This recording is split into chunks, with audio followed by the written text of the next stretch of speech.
So good morning children. आज मैं बहू की विदा न्यू लेसन शुरू कर रही हूँ।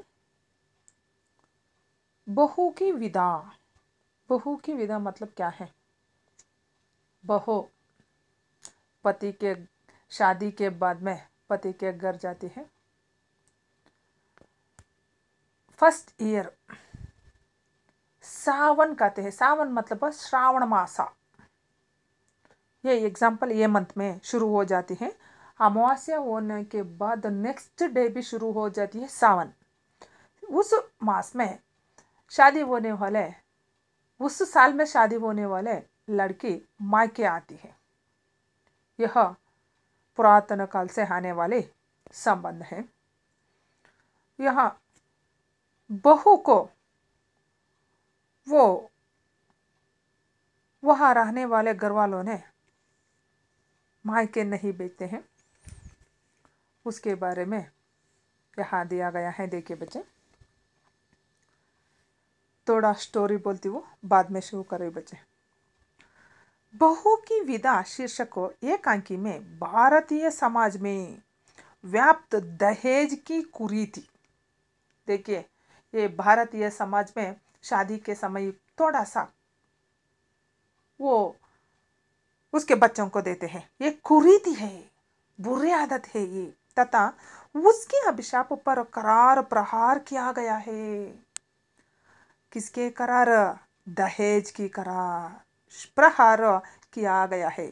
वर्तमान समाज में बेटी के जन्म से ही उसके विवाह के समय दिए जाने वाले दहेज को लेकर माता पिता चिंतित रहने लगते हैं। देखिए, जन्म से ही हो ये उसके शादी तक उसने चिंतित में पड़े रहते हैं। क्यों? दहेज के वास्ते। दहेज मतलब डौरी। अपने सामर्थ्य के अनुसार वे बेटी के विवाह पर दहेज भी देते हैं। ठीक है, उसके योग्यता के अनुसार वो दहेज भी देते हैं शादी के समय। परंतु धन के लोभी ससुराल वाले उससे नहीं होते।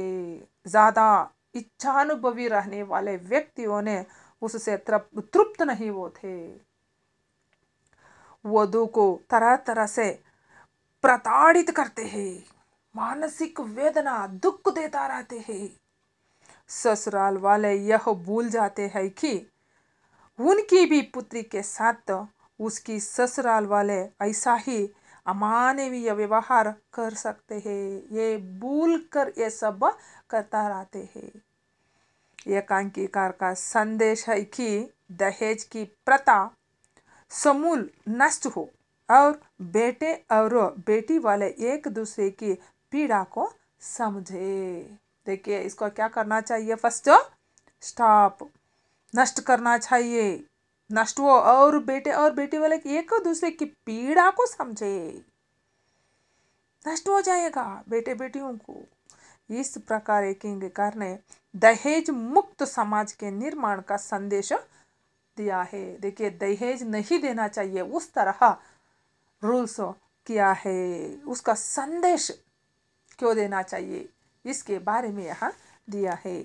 उसकी सार्थकता कैसे मिलेगा बच्चे? देखिए, एकांकी का शीर्षक सर्वथा उपयुक्त है कि क्योंकि दहेज के लालची जीवन लाल इस लेसन में आने वाला फर्स्ट मेन घर के लीडर मुख्यस्थ हैं जीवन लाल। अपने पुत्र रमेश की पत्नी को उसके पहले सावन पर, पहले मैं बोली थी सावन, सावन मतलब श्रावण मास, मास मतलब मंथ, इस मंथ इसमें भी शुरू हो गई है ऑलरेडी। सावन पर उसके मायके इसलिए नहीं भेजना चाहते क्योंकि वह पूरा दहेज नहीं लाई है। बहू पूरा दहेज नहीं लाई है, इसीलिए वह मायके नहीं भेजता था। वह बहू के भाई प्रमोद के प्रति भी कटु एवं अपमानजनक शब्दों को प्रयोग करता है। किसके कारण से? दहेज के कारण से ये अपमानजनक शब्दों का प्रयोग करते हुए उसको निंदा करता रहता है ये जीवनलाल। पर जब उसकी बेटी के ससुराल वाले भी इसी प्रकार की मांग करते हैं, जीवनलाल की बेटी के ससुराल वाले भी इसी प्रकार जीवनलाल ने किस तरह बहू को निंदा करता उसी प्रकार मांग करते हैं, तो वह अपने किए पर लज्जित होकर बहू की विदा को तैयार हो जाता है। देखिए बहू की विदा कैसे तैयार हो गई, उसके बेटी के ससुराल वाले भी इसी तरह जीवनलाल किस तरह बहू को करता था उसी तरह वो भी शुरू किया। तब लज्जित होकर उसने बहू की विदा को तैयार किया। किसने तैयार किया? जीवनलाल ने। देखिए दहेज बहुत कटु है, क्रूर कुरीति है, इससे दूर करना चाहिए समाज में। देखिए बच्चे, बहू की विदा, विदा मतलब परमिशन। वो ससुराल के घर में है, उसको माँ के घर बुलाने के लिए वहाँ रहने वाले मुख्यस्थ से परमिशन लेना चाहिए।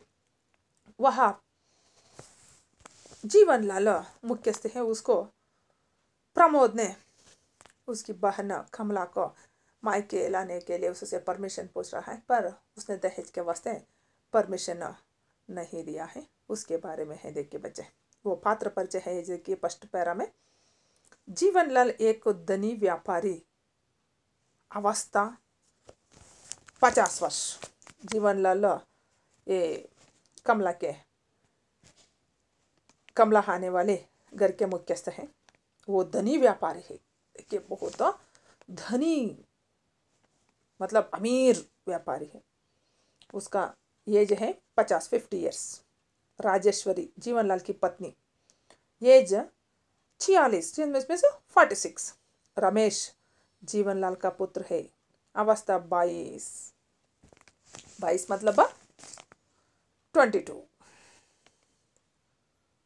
कमला रमेश की पत्नी, अवस्था 19 वर्ष। 19 मीन्स 19। प्रमोद कमला का भाई, अवस्था 23 वर्ष। कमला का भाई का नाम प्रमोद, कमला के पति का नाम रमेश, रमेश के माता पिता का नाम जीवनलाल और राजेश्वरी। फर्स्ट पैरा देखिए बच्चे, कमला आधुनिक ढंग से सजा है। कमरा मीन्स रूम, और न्यू फैशन इस तरह सजाया है। सामने की ओर बाएं कोने में रेडियो और दाएं कोने पुस्तकों का रैक है। रैक मीन्स रैक, पुस्तक रखने के एक रैक रहती है ना, वो रैक कहते हैं हिंदी में। इस तरह सजावट हो गया है। कमरे के बीच में सोफा सेट है। देखिए कमरे के बीच में, रूम के बीच में क्या है? कमरे, कमरे मतलब रूम्स। कमरा मीन्स रूम, कमरे बहुवचन, कमरा एक वचन। बीच में सोफा सेट है। छोटी गोल मेज पर देखिए ये छोटी वाली एक मेज है, राउंड सर्कल रहने वाली एक मेज है। उस पर सुंदर फूलदान रखा है। फ्लावर पॉट, फूलदान मतलब वो सर्कल रहने वाले मेज पर क्या रखा गया है? फ्लावर पॉट, फूलदान रखा गया है।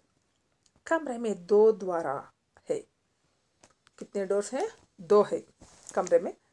सामने वाले द्वार अंदर जाने के लिए है। फ्रंट में रहने वाले डोर अंदर जाने के लिए, इनसाइड जाने के लिए, अंदर, अंदर अपोजिट बाहर। अंदर जाने के लिए कौन सा द्वार? सामने वाला द्वार। और बाई ओर का द्वार बाहरी बरामदे में खुलता है। देखिए आउट से रहने वाले बरामदे, बरांड, वह बरामदे में खुलता है। दोनों पर पर्दे पड़े हैं, दाएं और बाएं दोनों ओर भी पर्दे पड़े हैं। दाई ओर खिड़की है जो खुली हुई है। दाई ओर, दाया बाया में, दाया मीन्स लेफ्ट, बाया मीन्स राइट। ये दाई ओर खिड़की जो खुली हुई है। जो, वो व्यक्ति कौन है? वो खिड़की को खुली हुई व्यक्ति कौन है? देखेंगे बच्चे कल। क्यों नहीं भेजते हैं विदा? किसके पास जाकर वो मांग रहा है विदा के लिए? देखेंगे नेक्स्ट क्लास में।